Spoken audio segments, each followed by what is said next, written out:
Hey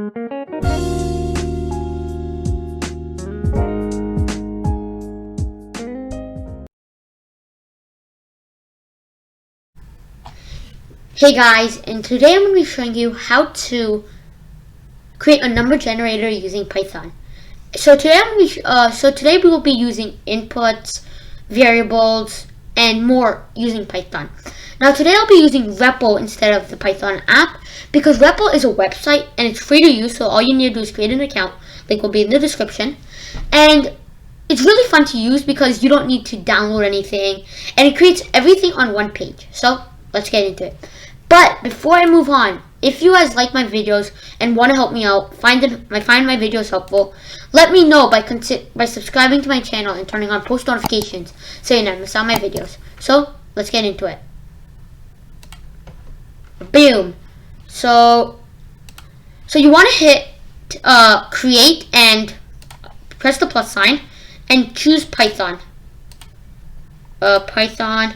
And you can name it whatever you want. So I'll name it number generator.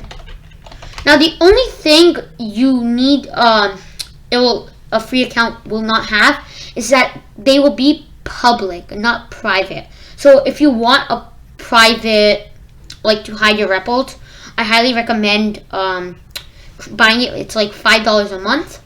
And so yeah, so create repl. Repl created. So it will open up, and please let it load because it's loading and it's booting repl.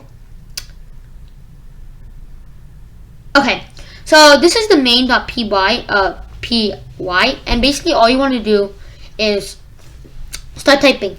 So if you guys remember from my earlier videos on my channel, I used Python and I taught how to use print statements and all that stuff. But I did not teach how to use if, else, or inputs. So I'll be showing you that along the way. So I have two ways for today. So the first way I'm going to show you, and you can always choose whatever way you want. They both require the same amount of code. So yeah. So the first way is going to involve more print statements, but the second way will involve more variables. So here's the first way. So you want to first start with print guess my number, right? You want the user to guess, like know what to do. So guess my number, and remember to put your quotation marks. Now one thing I also really like about repl is that it automatically places the second part. So for example, if I were to place a pair of parentheses, boom, that would work. And I'm going to be zooming this in a little bit so you guys can see it. Okay? So that is the beginning. Now the next thing you want to do is give them a range, because obviously there are infinite numbers in the world, right? So give them a range. So I'm going to say print.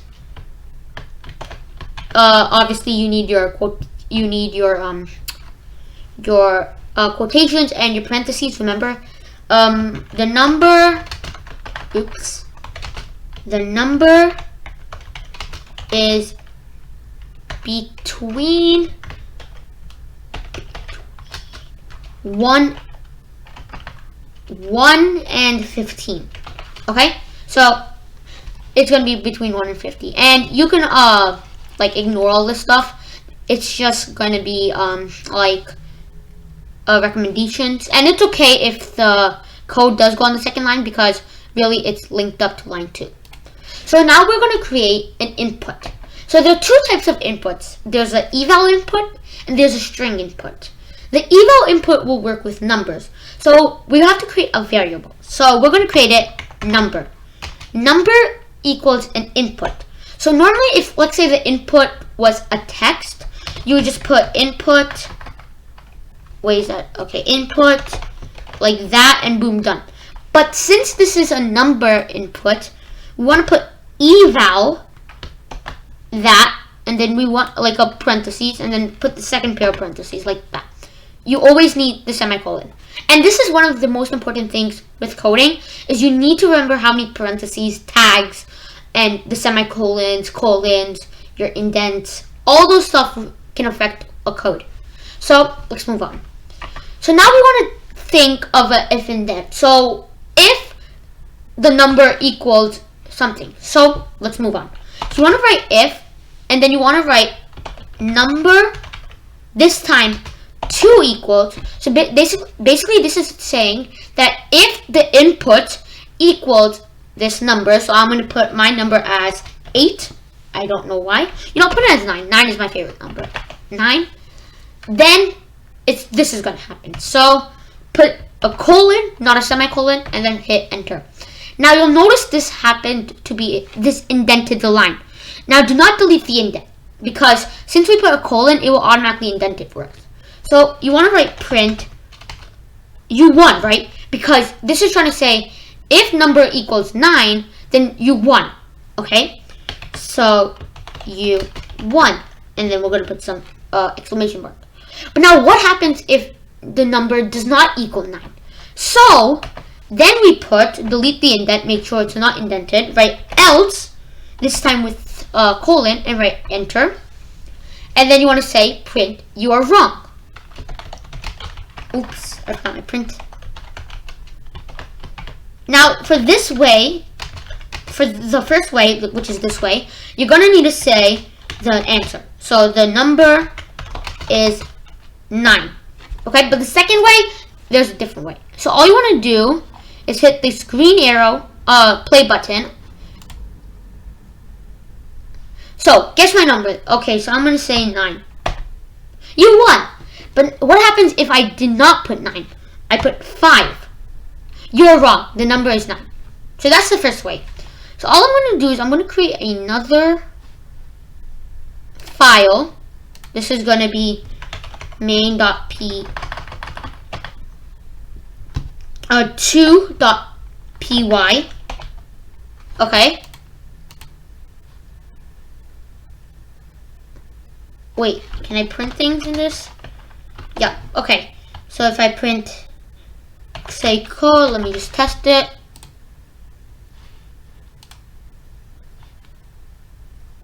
Oh, okay. You know what? So this is the first code. By the way, you'll find all this code in the description. So what I'll do is I'll just Control exit. I don't want it anymore. Like I said, code will always be in the description. So both ways will be in the description. So the second way will now be using different types of code. Okay. So let's get into this way. So you want to first start with your number. So we're going to write n equals with the number. So I'm going to put 9 because my number is 9. That's it. This is basically saying the variable equals 9. If I run it, nothing's going to happen. Okay? Now, similarly, you're going to need to write print. This is going to be, some of it's going to be the same, some of it's going to be a little bit different. Guess my number. Okay? I'll put a quote. Then I want another print because I want to put my range. So print the number is between 1 and 15. Okay? So now we're going to do the input again because we want to let the user be able to input something. So it's the same thing, equals eval, because this is a number. Input, then like that, and then you want to put the semicolon. Oops. Okay.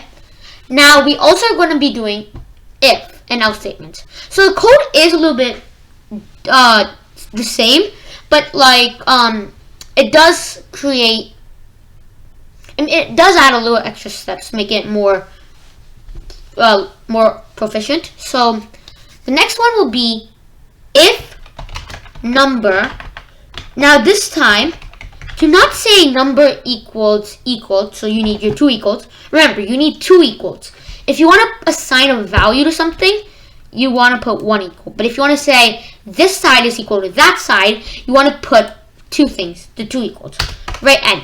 So this is automatically saying if n is going to be 9, then whatever the value of n is, if the number equals that number, then print U1. So basically, whenever I change this number, I'll show you once I've finished the code, it will automatically change. So let's do the same thing, print U1. This makes it better to, when you want to like change the number or change the game a little bit, you can always just change that one variable. Else, print you lost. Wonk, wonk, wonk. And then you want to say, if you want to know the number, you want to say print the answer is, then put a comma and get out of the, stay in the parentheses, but get out of the quotation and write plus n. So basically this is saying the answer is n. So like I said, this eliminates the task of changing all the code, just instead changing one thing. So let's see. So guess the number. Let's say 9. Let's say 8. Okay? You lost. Wait a second. This does work, so I don't know why. Maybe it works on idle and not here. Oh, sorry, let me put 8. Most call file in module print. The answer is plus n. You can only conjugate strings, not integers. But it's not in the string. So basically, I don't know why it's asking that, but if you guys do go to idle and download it through Python, it will work. So I don't know why it's working here, not working here, but it should be working. So instead, just eliminate the answer is and just write n. Basically, this is saying print n. So for example, if I put, if I put 8, you lost, 9 is the answer. Or wait a second, let me try it like this, because you do need the plus sign. 9 is the answer. Because like there are some difficulties with repl and Python, like, so let's try 8. Or maybe, is it supposed to be a comma? Or, I don't know. But like, it should work. So if you guys are using idle, by the way, do check it out and let me know. So here instead, you need a comma. So if I run it again, let's say, 8, 9 is the answer. Boom. Okay. So that is the problem. Okay. So basically, in repl it's commas, in Python it's plus signs. So like I said also, if I do change the value of n, if I relaunch the code and I put 8, let's put 8, U1. So basically all this does is that now this code will only be affected by this variable. Whereas in the other one you have to change the number, then you have to change the answer on the else statement. So it's more, that's more harder, but this is the best code, and I highly recommend using this. You could even mix them up in a way. So like, you could use this for the else statement. So yeah. So like I said, for the last statement, if you guys are using idle Python, the downloaded version, use a plus sign. A comma could work. I don't know, but you could use a plus sign. And if you're using repl, do use the comma. So that would be it for today, guys. So yeah, guys, that would be all. And like I said, if you guys like my videos, want to help me out, find them helpful, let me know by subscribing to my channel and turning on post notifications so you never miss out on my video. Also, check out my mom's channel. She has made some new pooling crafts that you guys will love. See you later, guys. Bye-bye.